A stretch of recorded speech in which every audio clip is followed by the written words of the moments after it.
Lesson 14 Introduction.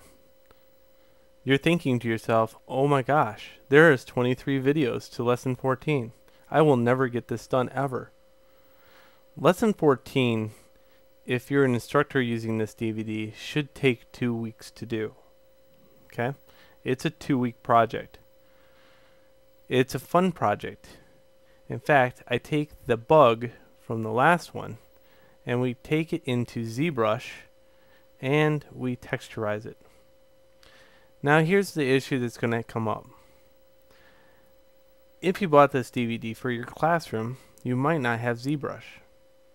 If you don't have ZBrush and you're teaching Maya and students are going to go to the next step in modeling 2, you should keep in mind that ZBrush is a quintessential part of the technology in today's age of 3D. You're only giving or doing your students a disservitude by not having it in your classroom. So that is my speech to you, E of instructor. Other than that, even if they don't have ZBrush, I've taught them enough stuff where they know how to do UVs, they know how to do coloring, and they can look back on other chapters to kind of do the UVs themselves. So this is a way of testing their knowledge now. And if they don't have ZBrush, it's going to be a little bit more difficult for them.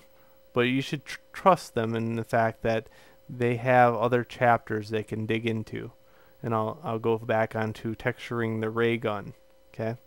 So, alright, so that is chapter 14. Oh yeah, and I guess I'll show you what it looks like, right? Because that's exactly what you need. So in here, this is what I did. So let me hide bones so it's a little easier to see.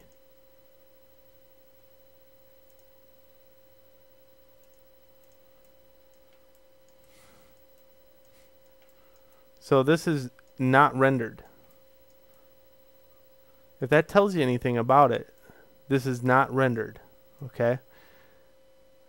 Everything is baked in and it looks good even at high quality standards. Okay? On low quality standards, it's very bright and ugly.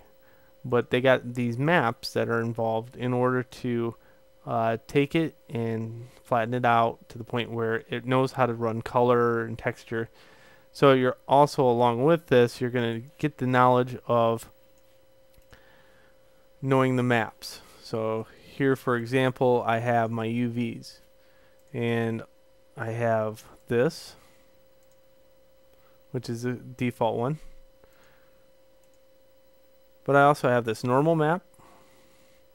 And I have the specular map too. Okay.